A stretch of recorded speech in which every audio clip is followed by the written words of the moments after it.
दोस्तों आज हम बात करेंगे शेयर मार्केट के बारे में। और शेयर मार्केट के बारे में मैं आपको दो बहुत ज़बरदस्त चीज़ बताने वाला हूँ।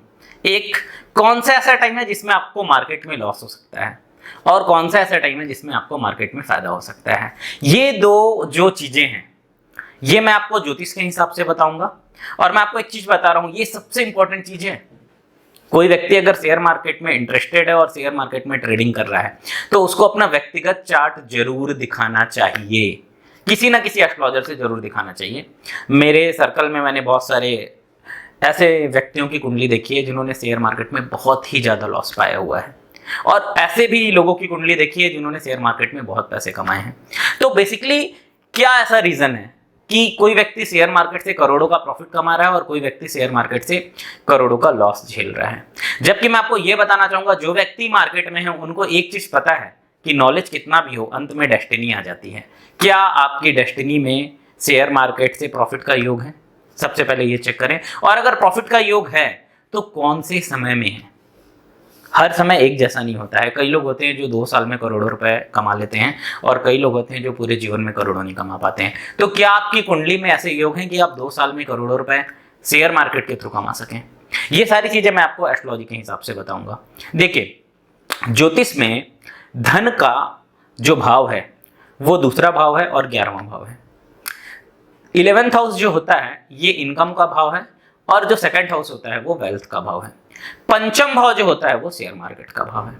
तो आपके चार्ट में आपको सबसे पहले तो ये चेक करना है, जब भी आप एस्ट्रोलॉजी पे किसी एस्ट्रोलॉजर्स के पास जाएं और शेयर मार्केट के संबंध में उनसे अगर आप एडवाइस लेना चाहते हैं तो सबसे पहला क्वेश्चन ये पूछिए, क्या मेरी कुंडली में शेयर मार्केट से प्रॉफिट कमाने का योग है? और अगर योग है तो कौन से समय पे है?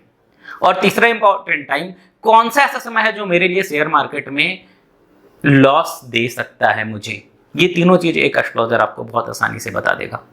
तो क्वेश्चन नंबर 1 पे अगर मैं आऊं कि क्या आपकी कुंडली में शेयर मार्केट से धन कमाने का योग है, तो यहां पे भी आपको 2 पार्ट में देखना पड़ेगा। क्या शेयर मार्केट में आप इन्वेस्टमेंट के थ्रू धन कमाना चाहते हैं कि आपने शेयर परचेस कर लिया और फ्यूचर में जाके आप उस शेयर को बेच दें, या फिर आप कॉल एंड पुट के थ्रू जाना चाहते हैं, फ्यूचर के थ्रू जाना चाहते हैं? बेसिकली शेयर मार्केट को मैं एस्ट्रोलॉजी की नज़र से 2 पार्ट में डिवाइड करूंगा। एक तो लॉन्ग टर्म इन्वेस्टमेंट का प्लान है कि मैंने कुछ शेयर परचेस किए, लॉन्ग टर्म के लिए छोड़ा और उसमें वो इन्वेस्टमेंट मेरा बढ़ जाए। यहाँ पे गुरु का इंपैक्ट ज़्यादा आ जाएगा, शनि का इंपैक्ट ज्यादा आ जाएगा।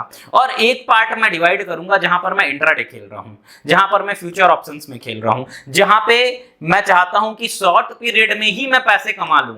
यहां पे मैं पैसे हार भी सकता हूं शॉर्ट पीरियड में, या तो मैं पैसे कमाऊंगा या मैं पैसे हारूंगा। यहां पे राहु का योग बहुत ज्यादा आ जाएगा, राहु का रोल यहां पर बहुत ज्यादा इंपॉर्टेंट हो जाएगा। और 2nd लॉर्ड का 8th हाउस से रिलेशन बहुत ज्यादा इंपॉर्टेंट हो जाएगा। कुछ लोग, आपने देखा होगा, आप मार्केट का ट्रेंड जब एनालिसिस करेंगे, जब जब मार्केट में रिसेशन आया है, लास्ट ईयर हो या फिर 2007 का समय हो, 1991 का समय हो, आप देखेंगे कि प्लैनेट्स के पोजीशन लगभग सेम थे।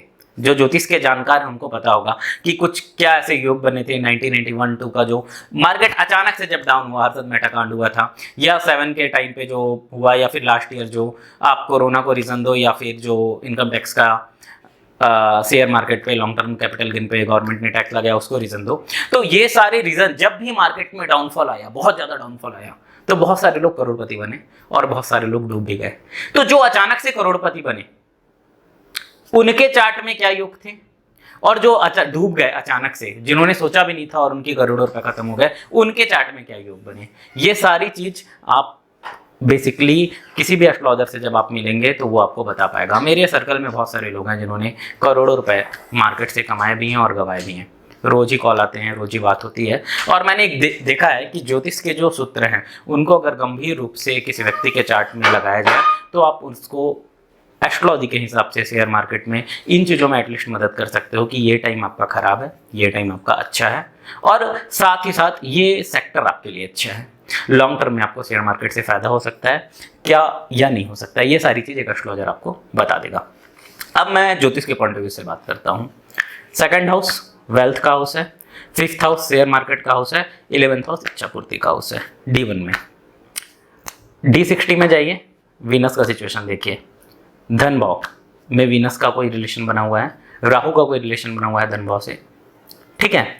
धन भाव से शनि का रिलेशन D1 में और D9 में बहुत जबरदस्त।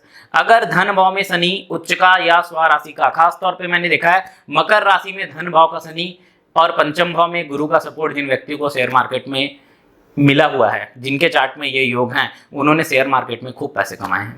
पंचम भाव में अगर गुरु खुद की राशि में हो जाए, मूल खास तौर पे धनु राशि में, और सेकंड हाउस में शनि ओन साइन का हो जाए, एक्सल्टेड हो जाए, मित्र राशि में हो जाए और दशा चल पड़े अच्छी, पंचमेश की दशा चल चले, एकादश भाव की दशा चल चले, धन भाव की दशा चल चले, व्यक्ति करोड़ों रुपए कमा लेगा। 2-3 साल के पीरियड में ही शेयर मार्केट से करोड़ों रुपए कमा लेगा।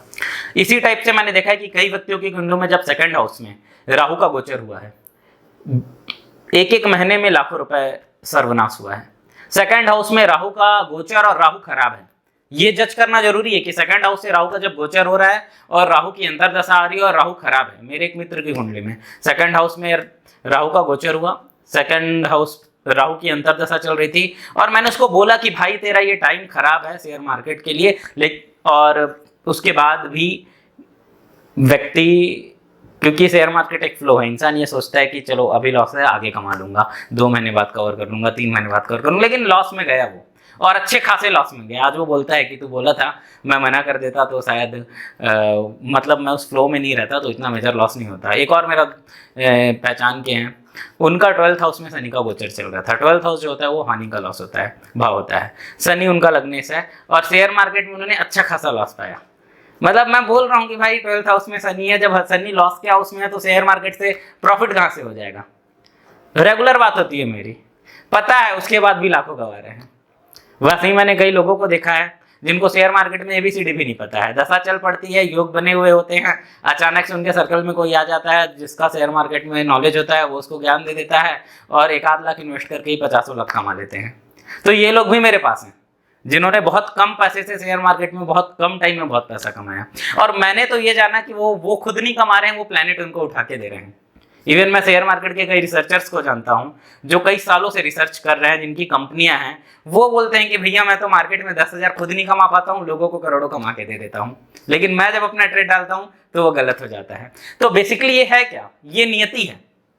तो शेयर मार्केट अगर ज्योतिष की बात करें तो मैं बोलूंगा 5th हाउस, 11th हाउस और सेकंड हाउस स्ट्रांग हो, अचानक से पैसा कमाना है 8th हाउस स्ट्रांग हो। मैं ये बोलूंगा 8th हाउस से कहीं ना कहीं शुक्र का रिलेशन हो, गुरु का रिलेशन हो, अचानक से धन। सेकंड हाउस से शुक्र और गुरु का रिलेशन हो, 5th हाउस में जुपिटर का कोई संबंध बने, 11th हाउस से शुभ प्लैनेट का, और एक धन योग, अचानक से धन प्राप्ति का योग आपकी कुंडली में हो तो आप फ्यूचर में कॉल पुट में पैसे कमा सकते हैं। लॉन्ग टर्म में अगर आपको पैसा कमाना है तो सैटर्न का रोल बहुत इंपॉर्टेंट है।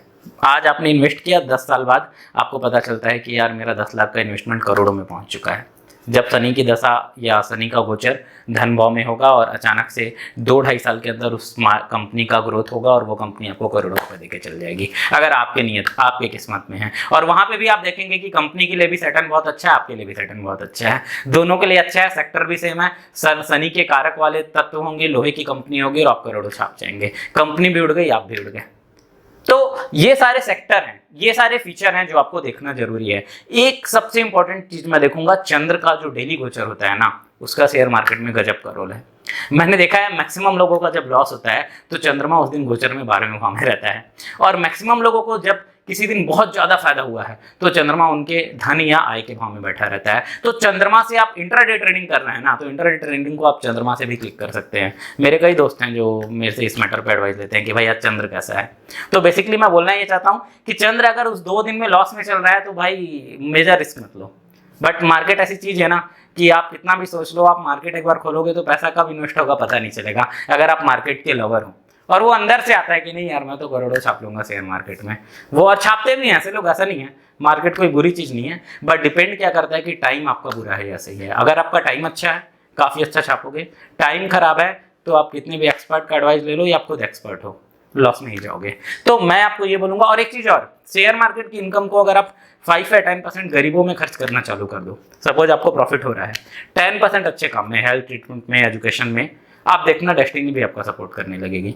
तो ये चीजें सारे फैक्टर बहुत इंपॉर्टेंट हैं। बेसिकली एस्ट्रोलॉजी की बात करूं तो second house, 5th house, 11th house 8th house. Astrology की बात करूं तो धन भाव में गोचर जरूर देख लें, शनि और राहु का विपरीत गोचर है, शेयर मार्केट की एक्टिविटी ना करें। या 12th हाउस में लग्नेश का गोचर है या शनि राहु का विपरीत गोचर है, उनकी दशा अंतर दशा चल रही है, शेयर मार्केट में इन्वेस्ट ज्यादा ना करें। अपोजिट साइड में अगर देखें, धन भाव में अच्छे प्लैनेट्स का गोचर है, 8th हाउस में अच्छे प्लैनेट का गोचर है, 11th भाव में अच्छे प्लैनेट का गोचर चल रहा है, उनकी दशा अंतर दशा चल रही है, 5th हाउस से उनका रिलेशन चल रहा है, 5th हाउस से उनका अंतरदशा का कोई संबंध बन रहा है, महादशा और अंतरदशा का मार्केट के लिए अच्छा टाइम है। तो ये मैं केवल D1 के बेस पे बोल रहा हूँ। इसके बाद सबसे इंपॉर्टेंट चीज मैं आपको बोल दूं कि केवल अष्टोत्तर विश्वोत्तरी दशा ना देखें, चर दशा भी देखें, योगिनी भी देखें, तीनों को इंटरलिंक करें, क्योंकि मार्केट से जब अचानक से धन आना है ना, तो आपको चर दशा भी कोई ना कोई हिंट देगी। अमत्य कारक कहीं ना कहीं आपका पुत्र कारक से कोई संबंध बनाएगा। जेमिनी सूत्र की बात कर रहा हूं मैं, क्योंकि पराशर शेयर मार्केट बहुत ही ऐसा पॉइंट है ना, हर एस्ट्रोलॉजर की बस की बात नहीं है इस पे प्रिडिक्शन करना। इवन मैं चैलेंज करता हूं कि मार्केट के ऊपर प्रिडिक्शन करना तो इंडिया के बहुत कम एस्ट्रोलॉजर हैं जो सही प्रिडिक्शन करेंगे। फेक प्रिडिक्शन करना, 10 में 2 चीज़ें सही हो जाएं, बहुत कोई बड़ी चीज़ नहीं है। और मैं बोलता हूं कि मार्केट के ऊपर प्रिडिक्शन करना भी नहीं चाहिए। आपको प्रिडिक्शन करो, आप इंडिविजुअल चार्ट पे प्रिडिक्शन करो कि उस चार्ट में वो टाइम कैसा है, क्या उस चार्ट में शेयर मार्केट के लिए अभी अच्छे योग बने हुए हैं, अच्छी दशा चल रही है, अच्छा गोचर चल रहा है या नहीं चल रहा है। तो मैं आपको ये बता रहा हूँ कि ये बेसिक चीज़ें हैं। अगर आप शेयर मार्केट के लवर हैं तो किसी एस्ट्रोलॉजर से कंसल्ट करें, उनसे बात करें, उनसे एडवाइस लें कि आपके चार्ट में शेयर मार्केट से लाभ का योग है कि नहीं। योग है तो कौन से टाइम में लाभ हो सकता है, कौन से टाइम में हानि हो सकती है। कोई मेजर इन्वेस्टमेंट किसी दिन करने जा रहे हैं तो चंद्र का पोजीशन देखें। और मैं इसी के साथ आपको थैंक्स बोलता हूँ। मेरा वीडियो अगर आपको पसंद आया तो ज़्यादा से ज़्यादा शेयर करें। Thank you.